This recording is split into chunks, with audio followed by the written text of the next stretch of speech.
It's Thursday, so that means it's the Wildcat wrap-up here at the Wildcat Sanctuary. Sorry, I'm a little late today, but I'll kind of talk to you about why I was late. Nice to see everyone, and I always appreciate you guys tuning into the weekly wrap-up because I am not a cat, and I know all of you like to see cats more than you like to see me, but it is our way of trying to give you some of the behind the scene things to capture, to just so you know what's going on here at the sanctuary. So kind of our biggest news of the week, as you guys know, that we welcomed a new resident.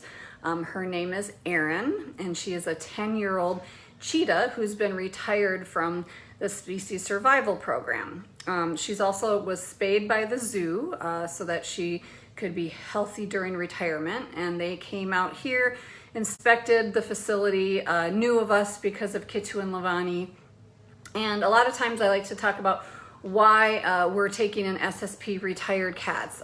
First and foremost, our mission is to rescue wild cats in need, those that are in desperately need of rescue, that have been neglected, that due to a legal case have no home, cruelty, exploitation, things like that. But there are times that we want to take in cats that is really just a rehoming for retirement. And that was the case with Erin here. So for many, many years, it was amazing that a lot of sanctuaries had big cat open space. And I think it was year 4 or 5, we had big cat open enclosures. And so at that time, we had decided, because so many sanctuaries were building and had capacity, and we hadn't gotten big cat rescues in a while, that we didn't want our habitats to just sit there and not help cats in need, whether it could be a cheetah that was retiring or even a bobcat. So what we did over those years is we moved a lot of our bobcats and servals into almost what we call big cat space. So they have the free roaming habitat. They have the 10-foot sidewalls, 4-foot recurve, trees in it. You know, a lot of times you'll see at other facilities, bobcat servals, and those guys are in smaller enclosures, all roofed, worried about climbing. But we've developed a design that we don't have to worry about that for most cats. So when we didn't have rescues coming in, we decided, because of the small cat crisis, we would accommodate more bobcats and like the wild-born cougars and things that couldn't be released into the wild. But then we also connected with the SSP to provide retirement homes for cheetahs. And that's because we want cats that have given their lives in captivity, whether it's for breeding, exhibition, conservation, whatever it is, that they can have the best retirement home. And so instead of our enclosures sitting empty, we welcomed Kitu and Lavani, the cheetahs there.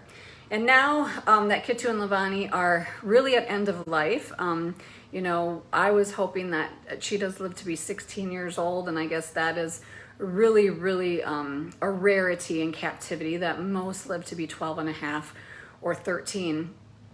We know that the boys are near their end of life at being almost 13 years old, as well as having the gastritis, which about 95% of cheetahs in captivity pass away due to the complications of gastritis.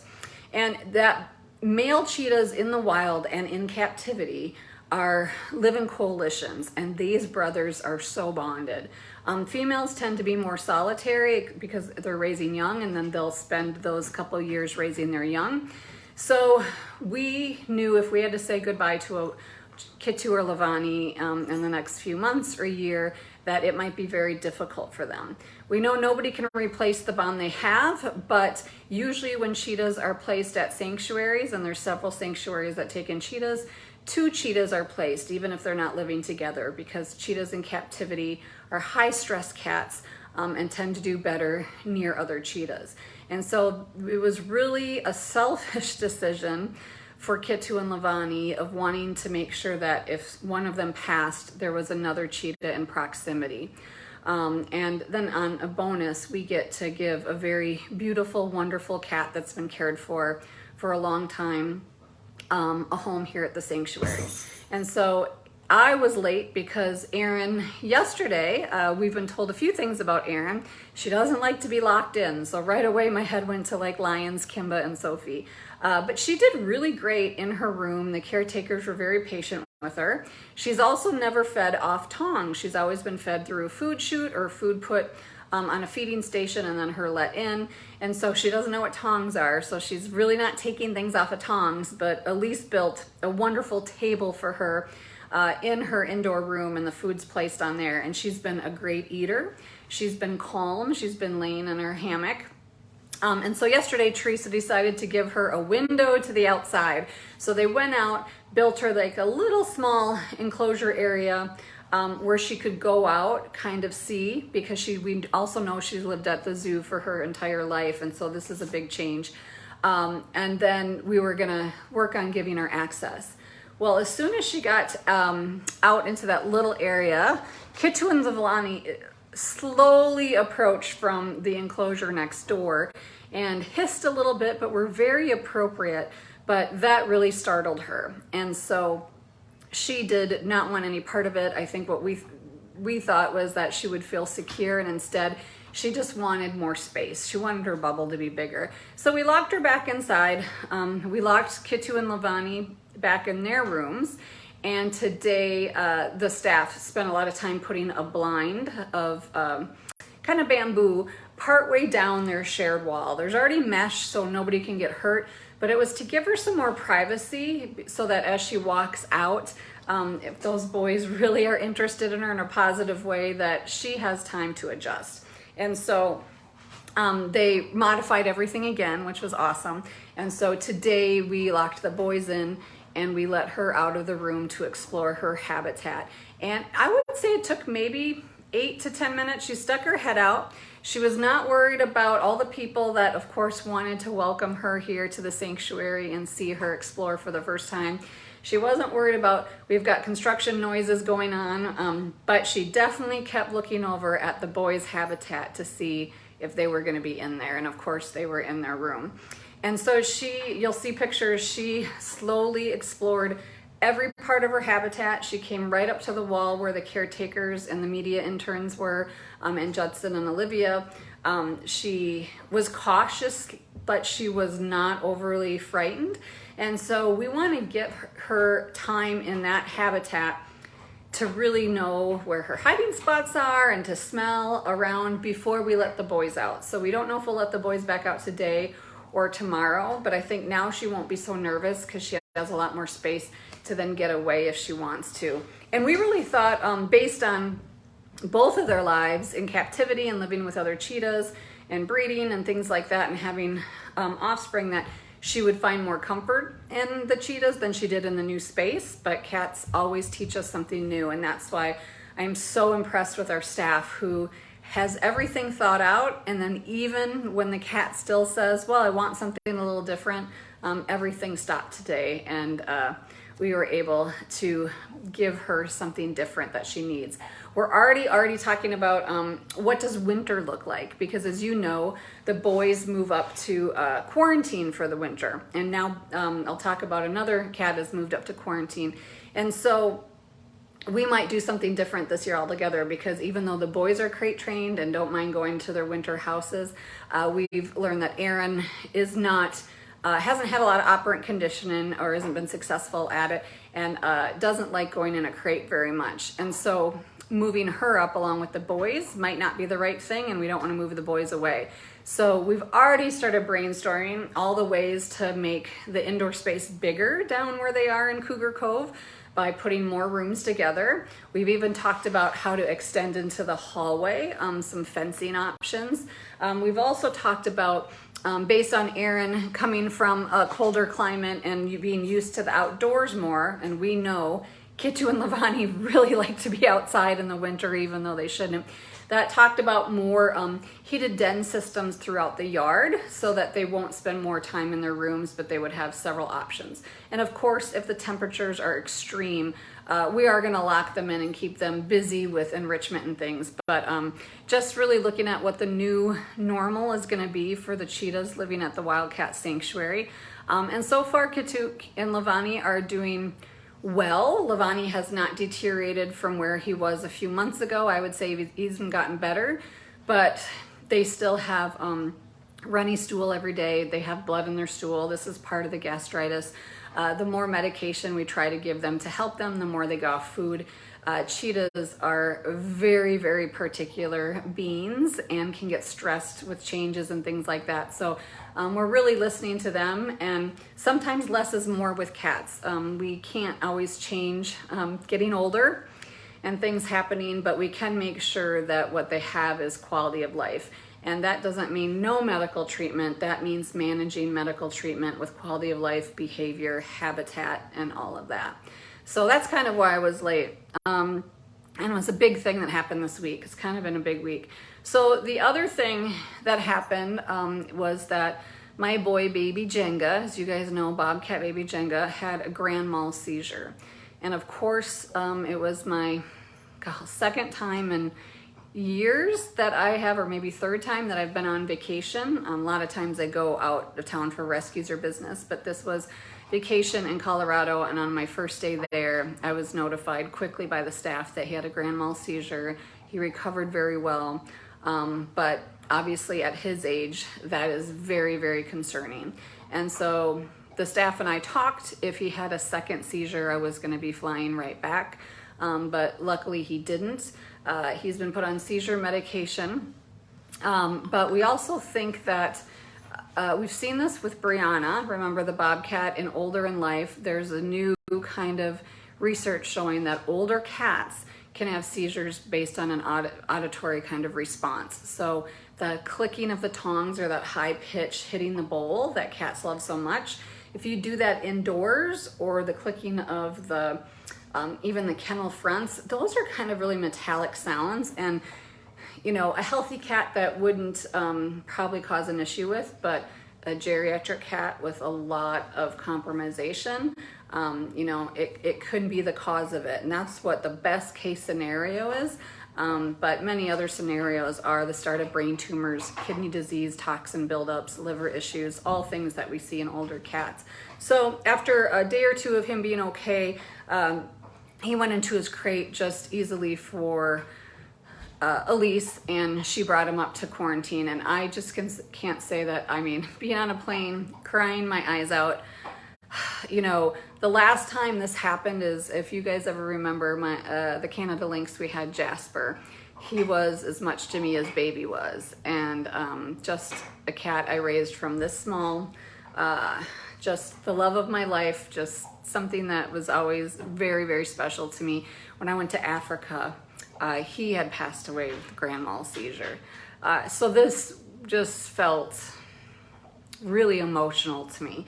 And so I was just so blessed that I know Baby was in good hands, and that, you know, they would let me know if I needed to come home at a moment's notice. And so luckily I didn't have to do that, but we've decided to move Baby and keep him in quarantine. It's a smaller area. His mobility was getting compromised.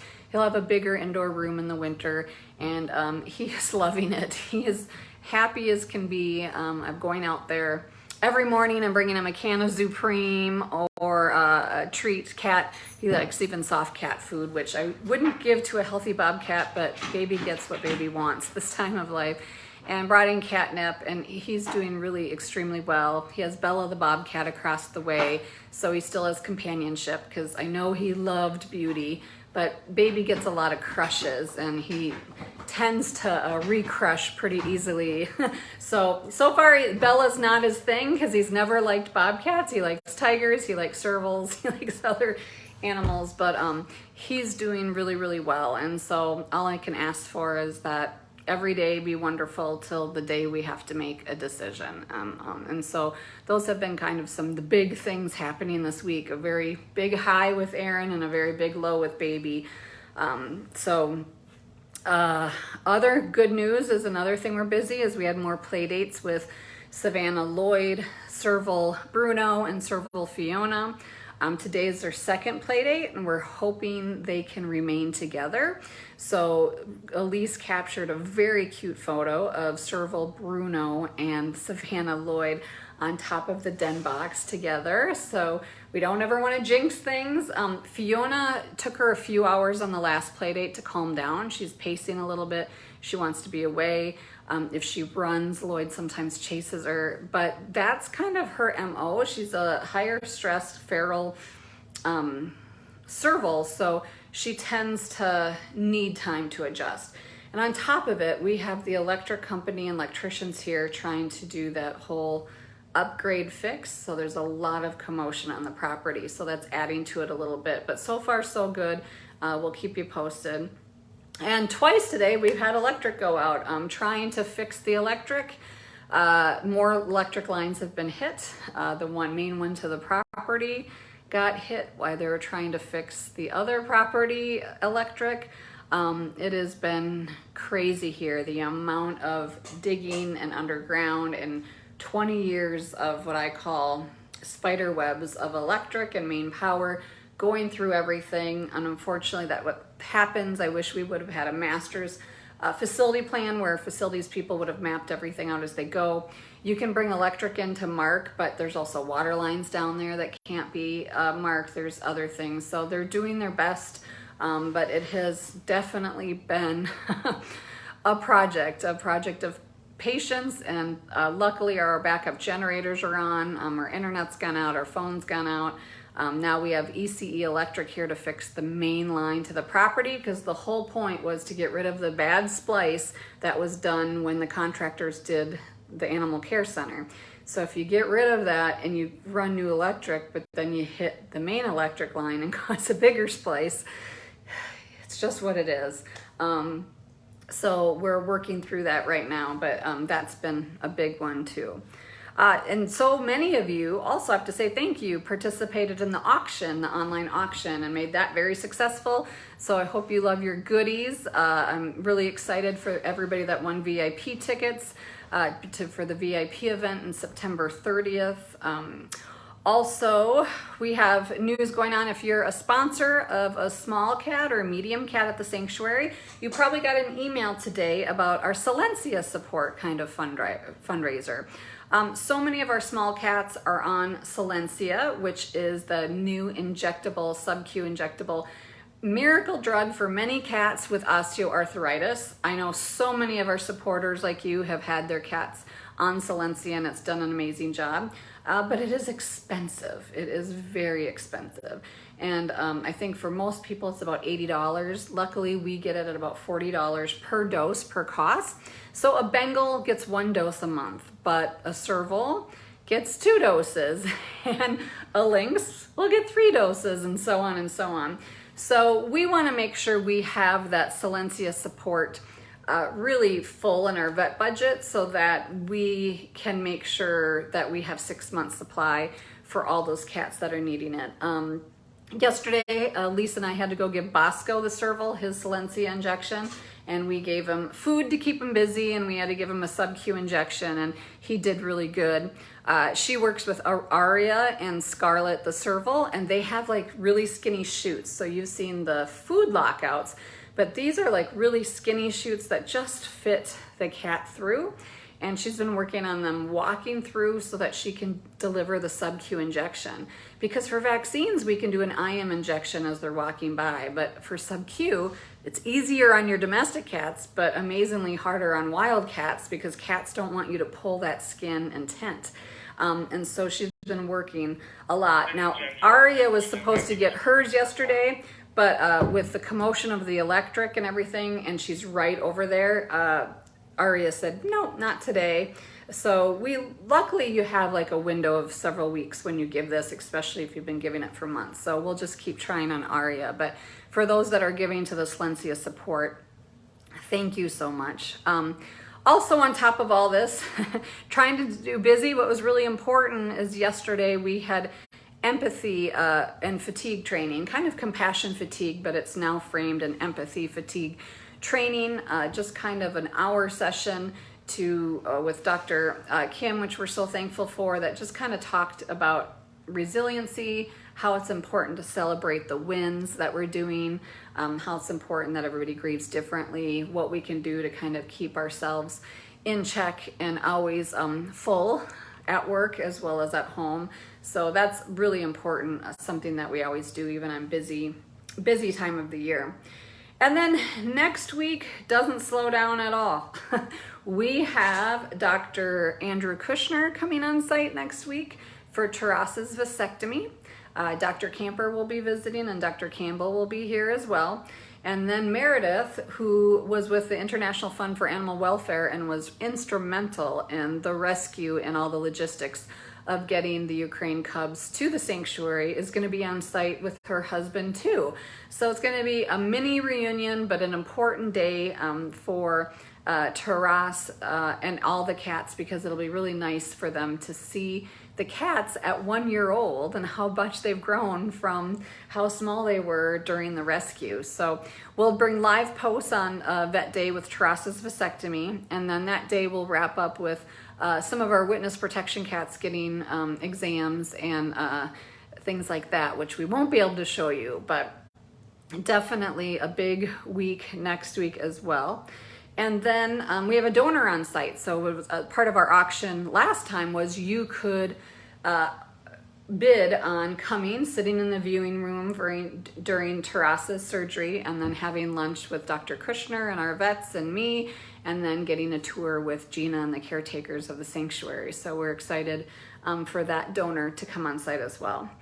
And enrichment continues to be the big thing. I like to talk about it, but psychological well-being, that shift, we always did it, but now that pyramid that used to be feeding, meds, cleaning, and enrichment is tipped up. Now the funnel is, enrichment, meds, feeding, cleaning as the last.